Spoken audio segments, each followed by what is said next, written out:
Be ready. 15 seconds.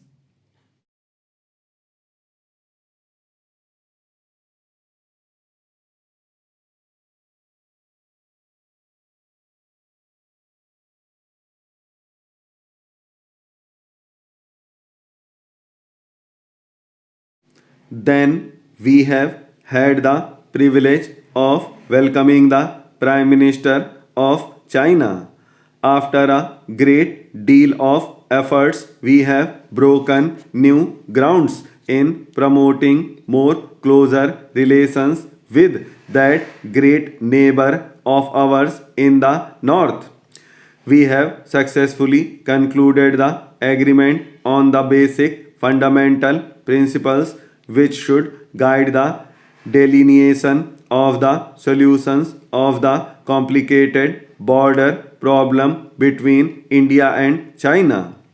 Therefore, I wish to dispel this illusion, and I do say so with respect because it is an illusion. We are not part of any military alliance and we are not ganging up against any other country, least of all against China.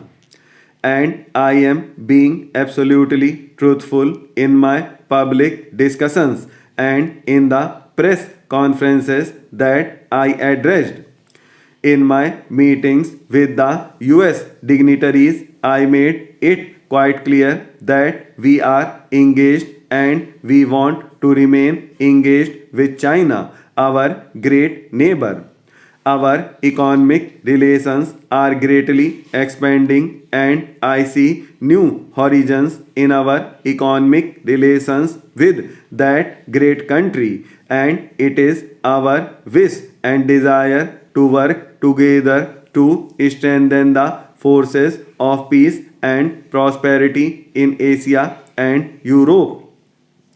Therefore, I wish to dispel this opinion which may exist that what we have done with the United States is at the cost of China or any other country. What we are seeking is that we need an international environment which is supportive of our development efforts. India's principal concern is to get rid of chronic poverty, ignorance, and diseases which still afflict millions and millions of our population.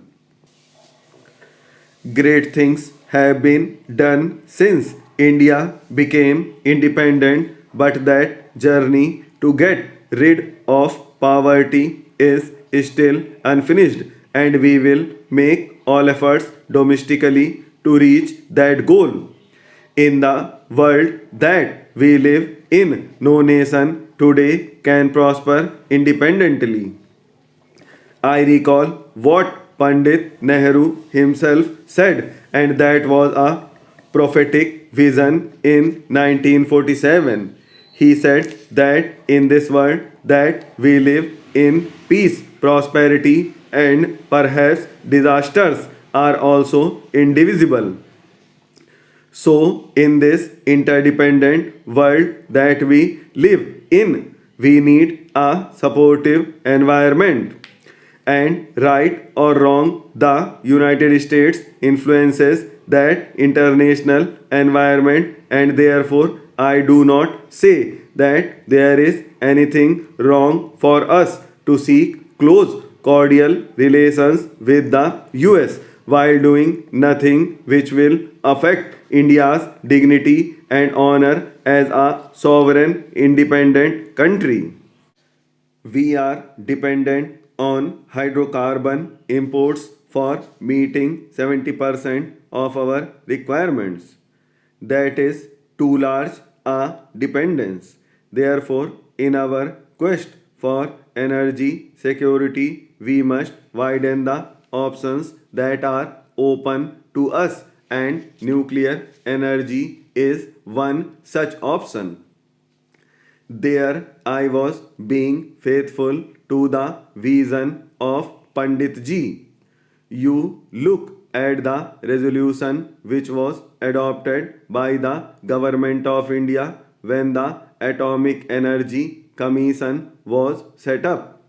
The Atomic Energy Program of India was brought into being with an eye to create new avenues for us to generate power. That program has got into difficulties. This is no fault of our scientists. They have done exceedingly well under very difficult conditions. But we have to recognize the realities.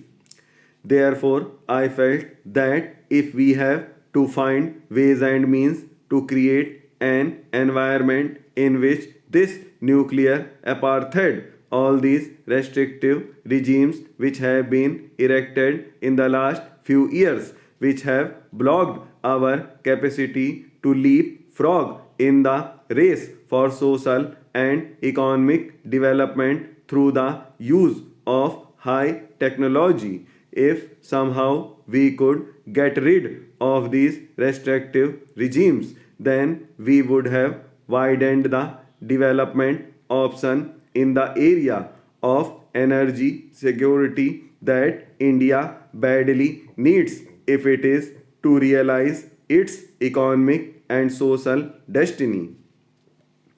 Therefore, before going to the US, I said to myself that on the one hand, we should do nothing to surrender our strategic autonomy in the management of our strategic assets. On the other hand, we should find an honorable way to persuade the United States and other parties to lift this nuclear blockade which has restricted our options during the last few years. Sir, I say in all sincerity that we have succeeded in the objective.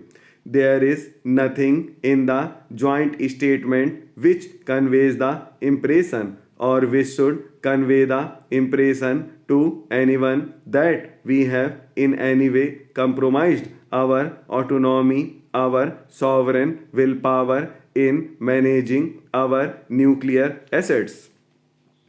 That subject was never discussed. My concern in Washington was to impress upon the United States that if the United States genuinely felt that it had a change of heart with regard to India, then it must do something to lift in these last years of restrictions which have hampered our quest for a faster access to nuclear energy. I am glad to say that we have succeeded in achieving that objective, but a question has been raised this.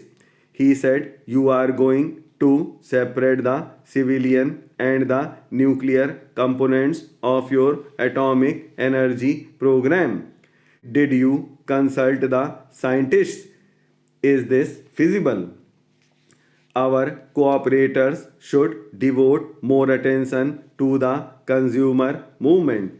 The utility of consumer cooperatives is not limited to the fight against rising prices. We have another fight hardly less important, which is that for quality. Cooperatives can ensure quality in what is produced much better than private trade can. We need much greater participation by cooperatives in banking. In our country, banking has largely remained the preserve of the affluent at any rate of the middle class and above, not only in its control but even in its reach. It has cared more for the big man than the small man. Only rarely do we find that common people having recourse to banks. Lately, agricultural cooperatives in some areas have begun advancing credit against an approved production program instead of the security of land. A well-run cooperative banking program can finance a large number of small entrepreneurs such as graduates who want to set up small industries, etc.